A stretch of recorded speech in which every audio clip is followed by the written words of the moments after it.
गोरखपुर में साइबर जालसाजी का एक चौंकाने वाला मामला सामने आया है, जिसमें जालसाजों ने स्वास्थ्य विभाग के शीर्ष अधिकारियों का नाम इस्तेमाल कर धन उगाही की कोशिश की है। इस घटना ने न सिर्फ प्रशासनिक तंत्र को सतर्क किया, बल्कि यह भी दिखाया कि साइबर अपराधी अब भरोसेमंद पदों और पहचान का दुरुपयोग कर लोगों को निशाना बना रहे हैं। मामला तब उजागर हुआ जब एक मेडिकल कॉलेज के संचालक के पास फोन कॉल पहुंची। कॉल करने वाले व्यक्ति ने खुद को मुख्य चिकित्सा अधिकारी डॉक्टर राजेश झा बताते हुए तत्काल धन की आवश्यकता बताई और रुपए भेजने का दबाव बनाने की कोशिश की।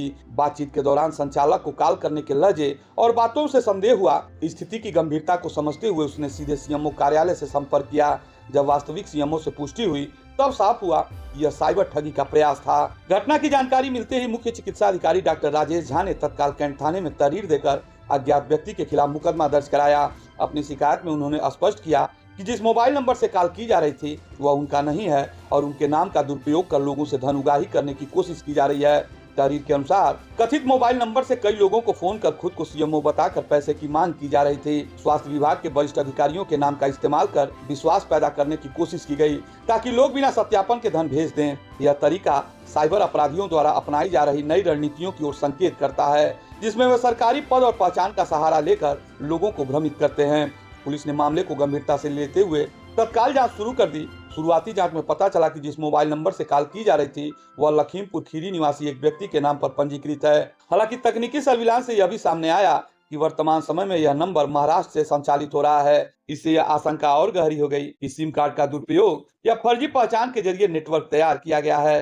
सीओ कैंट के अनुसार आरोपी की तलाश के लिए विशेष टीम गठित कर दी गई है। साइबर सेल की मदद से कॉल डिटेल रिकॉर्ड खंगाले जा रहे हैं। सिम पंजीकरण से जुड़े दस्तावेजों की भी जांच की जा रही है और तकनीकी साक्ष्य जुटाए जा रहे हैं। पुलिस का कहना है कि अब तक किसी व्यक्ति से रुपए ठगे जाने की पुष्टि नहीं हुई है, लेकिन धन उगाही का यह प्रयास स्पष्ट रूप से सामने आया है। थाना कैंट पर मुख्य चिकित्सा अधिकारी द्वारा एक प्रार्थना पत्र दिया गया, जिसमें उनके द्वारा ये बताया गया है कि एक अननोन नंबर के द्वारा मेडिकल संचालक से कुछ पैसे की मांग की गई है उनके नाम पे। इस संबंध में प्राप्त तहरीर के आधार पर संगत धाराओं में अभियोग पंजीकृत कर लिया गया है। यहाँ यह स्पष्ट करना है कि किसी तरीके के पैसे का लेन देन इसमें नहीं हुआ है। फिर भी जो नंबर प्राप्त हुआ था उसकी जब डिटेल निकाली गई तो नंबर लखीमपुर खीरी का होना पाया गया है। लेकिन जब इस नंबर की और डिटेल निकाली गई तो ये वर्तमान में महाराष्ट्र में चल रहा है।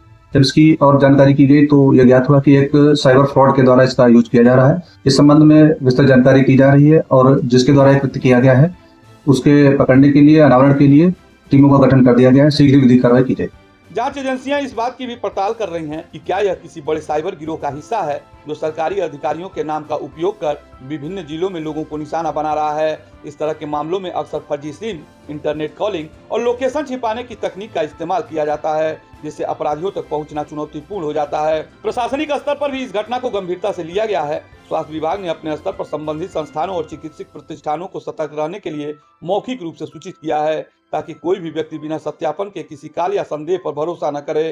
गोरखपुर में सामने आया यह मामला साफ संकेत देता है कि साइबर अपराधियों की नजर अब छोटे व्यापारियों, मेडिकल संचालकों और संस्थागत प्रतिष्ठानों पर भी है। भरोसेमंद पदों और सरकारी पहचान का दुरुपयोग कर ठगी की कोशिश करना एक सुनियोजित रणनीति का हिस्सा प्रतीत होता है। फिलहाल पुलिस की जांच जारी है, तकनीकी साक्ष्य जुटाए जा रहे हैं और कॉल के स्रोत तक पहुंचने के प्रयास भी तेज कर दिए गए हैं। अधिकारियों का कहना है कि जल्द ही आरोपियों की पहचान कर उसे गिरफ्तार कर लिया जाएगा और पूरे नेटवर्क का खुलासा किया जाएगा।